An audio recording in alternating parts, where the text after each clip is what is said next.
dress rehearsal. We start adding our costumes, makeup, microphones. It's really our final push to get everything into place. Marianne Potter is our main costumer. She and I spoke and she came up with the concept for all the costumes. I do a lot of online researching, watch the show several times, create a costume plot, and then I'll sit down with the director and go over their vision for what the show should look like. I ask a lot of questions. Jerry will tell you I ask a lot of questions for the show.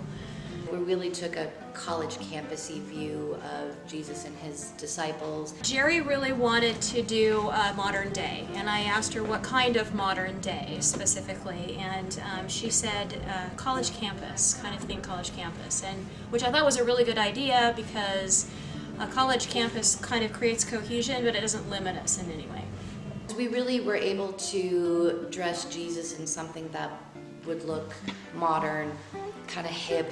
You have the priests, the high priests are dressed in suits to separate them from that, from the rabble, so to speak. We also are using cell phones in the show. Again, if Jesus came back today, what would that look like? We'd all pull out our cell phones and take pictures and be tweeting and Facebooking and all that stuff. So we're trying to, from the get-go, invoke that this is today, right now. If he came back, what would happen? And then Shala Colson and Jen Myers are also helping her with some sewing and creating of some of the costumes here at the end, the bigger pieces that needed to be built that we couldn't just buy pre-made. There's a bunch of stuff that was actually made custom but was in the loft, and we went ahead and pulled a bunch of things. I always start by inventorying what we already have upstairs, pull those things first, and then go out and buy things as we need them. The ensemble in this show is quite busy, so they have a lot of costume changes, a lot of fast costume changes.